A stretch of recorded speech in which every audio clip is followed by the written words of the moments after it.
আমাদের নবী মুহাম্মদ সাল্লাল্লাহু আলাইহি ওয়াসাল্লামকে আল্লাহ পাক রব্বুল আলামিন যেই দায়িত্ব দিয়ে পাঠিয়েছিলেন তিনি সেই দায়িত্ব পরিপূর্ণভাবে আদায় করেছেন।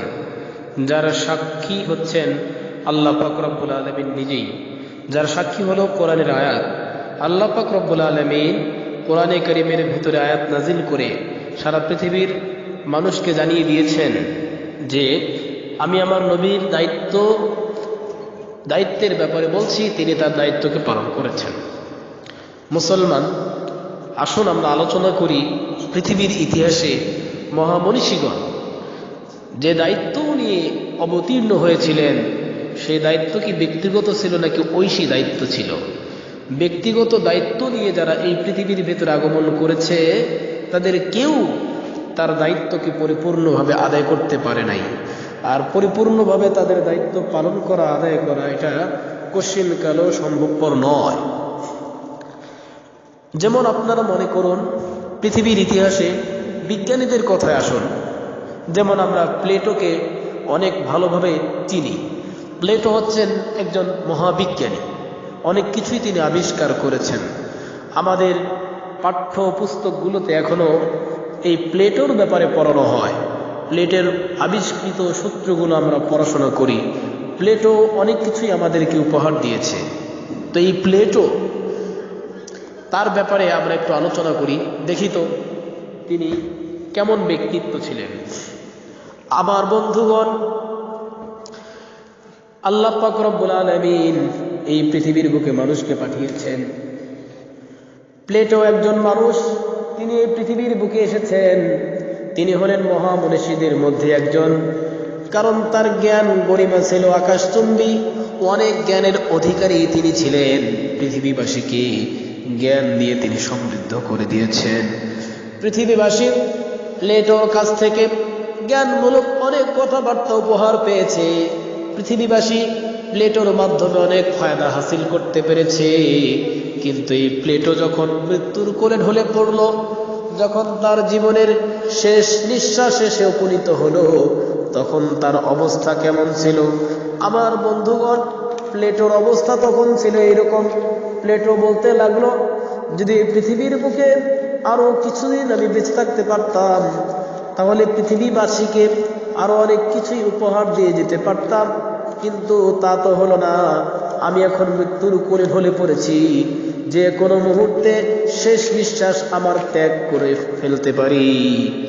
প্লেটো আফসোস করতেছিল, আমি যদি এই পৃথিবীর বুকে আরো কিছুদিন বেঁচে থাকতে পারতাম, তাহলে পৃথিবীবাসীকে অনেক কিছুই দিয়ে যেতে পারতাম। অনেক সূত্র আমি আবিষ্কার করে পৃথিবীর বাসীকে দিতে পারতাম, তারা উপকার লাভ করত। আমার থেকে অনেক জ্ঞানমূলক আলোচনা তারা শুনত। কিন্তু তা তো হলো না, আমি মৃত্যুর কোলে ঢলে পড়েছি। প্লেটো যখন মারা গেলেন, প্লেটোর অনুসারীগণ বলতে লাগলেন, আমাদের মহাজ্ঞানী প্লেটো, তিনি আমাদের থেকে বিদায় নিয়ে চলে গেছেন। তিনি চলে গেছেন, বিশাল বড় একটা অপূর্ণতা আমাদের মধ্যে বিরাজ করছে। তিনি যদি এই পৃথিবীর বুকে বেঁচে থাকতেন, তাহলে অনেক কিছুই আমাদেরকে দিয়ে যেতে পারতেন। অনেক ইলম তার থেকে আমরা অর্জন করতে পারতাম, অনেক জ্ঞান আমরা তার থেকে আহরণ করতে পারতাম। কিন্তু তার হলো কই? তিনি তো আমাদের থেকে বিদায় নিয়ে চলে গেলেন। এবার আসুন সক্রেটিস সম্পর্কে আমরা আলোচনা করি। আমার বন্ধুগণ, সক্রেটিস হলেন একজন বিজ্ঞানী, মহাবিজ্ঞানী, জ্ঞানের উৎস ছিলেন তিনি। অনেক উপকার তিনি পৃথিবীবাসীর করেছেন, অনেক জ্ঞান আহরণ তিনি করেছেন, অনেক জ্ঞানমূলক কথাবার্তা তিনি মানুষকে উপহার দিয়েছেন। কিন্তু মুসলমান, এই সক্রেটিস যখন মৃত্যুর কোলে ঢলে পড়লেন, যখন তার হায়াত শেষ হয়ে গেল, তখন তিনি বলতে লাগলেন, আমার জীবনের সমস্ত টার্গেটগুলি আমি পরিপূর্ণ করতে পারলাম না। আমার উদ্দেশ্য ছিল পৃথিবীবাসীকে জ্ঞান দ্বারা সমৃদ্ধ করে দেয়া, পৃথিবীর ভেতরে প্রত্যেকটা ঘরে ঘরে প্রত্যেকটা মানুষের কাছে জ্ঞান বিতরণ করা। কিন্তু তার হলো কই?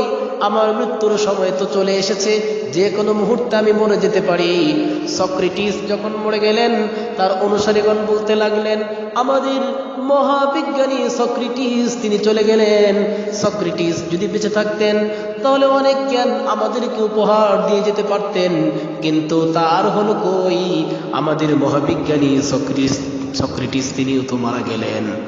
আমার বন্ধুগণ, আসুন এবার আমরা অ্যারিস্টটল সম্পর্কে আলোচনা করি। মুসলমান ভাইরা রে আমার, অ্যারিস্টটল সম্পর্কে আলোচনা করলে দেখা যায় তিনি হচ্ছেন একজন মহাবিজ্ঞানী, তিনি হচ্ছেন একজন মহাবিজ্ঞানী, জ্ঞান বিতরণ করতেন তিনিও। কিন্তু যখন মৃত্যুর সময় চলে আসলো,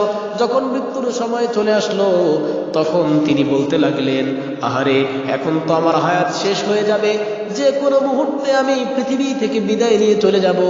কিন্তু আফসোসের বিষয় হচ্ছে, আমি যদি পৃথিবীর ভেতরে বেঁচে থাকতে পারতাম তাহলে পৃথিবীবাসীকে অনেক জ্ঞান দিয়ে যেতে পারতাম, বিজ্ঞানের অনেক সূত্র আমি আবিষ্কার করে পৃথিবীবাসীর হাতে উপহার দিয়ে যেতে পারতাম। কিন্তু তার হলো কই, আমার মৃত্যুর ডাক তো চলে এসেছে, যে কোনো মুহূর্তেই পৃথিবী থেকে বিদায় নিয়ে আমায় চলে যেতে হবে। তিনি তার ব্যক্তিগত স্বার্থের জন্য পৃথিবীতে থাকতে চেয়েছিলেন এবং মানুষের কল্যাণে পৃথিবীতে থাকতে চেয়েছিলেন। কিন্তু তার হলো কই, তিনিও তো মারা গেলেন, চলে গেলেন। তার মৃত্যুর পর তার অনুসারীগণ বলতে লাগলেন, আমাদের মহাবিজ্ঞানী সক্রেটিস তিনি যদি পৃথিবীর বুকে আর কিছুদিন বেঁচে থাকতে পারতেন তাহলে অনেক জ্ঞান আমাদেরকে উপহার দিয়ে যেতে পারতেন। কিন্তু তার হলো কই, তিনি তো চলে গেলেন। শুধুমাত্র কেবলমাত্র একজন মহাবিজ্ঞানী, একজন ব্যক্তিত্ব যাকে আল্লাহ রাব্বুল আলামিন ব্যক্তিগত টার্গেট পূর্ণ করার জন্য পাঠান নাই, যাকে আল্লাহ রাব্বুল আলামিন পাঠিয়েছেন ঐশী টার্গেট পূরণ করবার জন্য। আল্লাহ পাক রব্বুল আলামিন যাকে ঐশী টার্গেট পুরোপুরি করার জন্য পাঠিয়েছেন তিনি হলেন মুহাম্মদুর রাসূলুল্লাহ সাল্লাল্লাহু আলাইহি ওয়াসাল্লাম। আল্লাহ পাক রব্বুল আলামিন মুহাম্মদুর রাসূলুল্লাহ সাল্লাল্লাহু আলাইহি ওয়াসাল্লামকে দুনিয়াতে পাঠিয়েছেন আল্লাহর টার্গেটকে পরিপূর্ণ করার জন্য। আল্লাহ পাক রব্বুল আলামিন যখন মুহাম্মদের হায়াত শেষ করে দিলেন তখন মুহাম্মদ বললেন, আমি আমার দায়িত্বকে পরিপূর্ণ করে দিয়েছি। আল্লাহ পাক রব্বুল আলামিন যেই দায়িত্ব আমায় দিয়েছিলেন সেই দায়িত্বকে আমি পরিপূর্ণ করে দিয়েছি, আমি মারা গেলেও কোনো আফসোস আমার নাই। আল্লাহর নবী মুহাম্মদুর রাসূলুল্লাহ সাল্লাল্লাহু আলাইহি ওয়াসাল্লাম যখন চলে গেলেন তার অনুসারীগণ মুসলমানগণ বলে দিলেন, আমাদের নবী মুহাম্মদুর রাসূলুল্লাহ সাল্লাল্লাহু আলাইহি ওয়াসাল্লাম এমন একজন মহাবিজ্ঞানী, এমন একজন মহান মনীষী, এমন একজন মহা ব্যক্তিত্ব, আল্লাহ পাক তাকে যে দায়িত্ব দিয়ে পাঠিয়েছেন তিনি সেই দায়িত্ব আদায় করেছেন। যেই টার্গেটকে ফুলফিল করবার জন্য আল্লাহ পাঠিয়েছেন সেই টার্গেটকে ফুলফিল করে দিয়েছেন। অতএব আল্লাহর নবীর কোনো আফসোস নাই, আমাদের কোনো আফসোস নাই। আল্লাহ পাক রব্বুল আলামিন আসমান থেকে ঘোষণা করলেন, কোরআনে কারিমে আয়াত নাযিল করে দিয়ে বললেন, আল ইয়াউমা আকমালতু লাকুম দীনাকুম ওয়া আতমামতু আলাইকুম নি'মাতি ওয়া রাদিতু লাকুমুল ইসলাম দীনা। আল্লাহ পাক রব্বুল আলামিন দীপ্ত কণ্ঠে ঘোষণা করলেন, দ্ব্যর্থহীন ভাষায় ঘোষণা করলেন, সারা পৃথিবীর ভেতরে যত মনীষী এই পৃথিবীর বুকে এসেছে কেউ তাদের টার্গেটকে পরিপূর্ণ করতে পারে নাই। তারা যখন মরে গেছে তখন তারা আফসোস করতে করতে মরেছে, যখন তারা মারা গিয়েছে, তারা মারা যাওয়ার পর তাদের অনুসারীগণ আফসোস করেছে।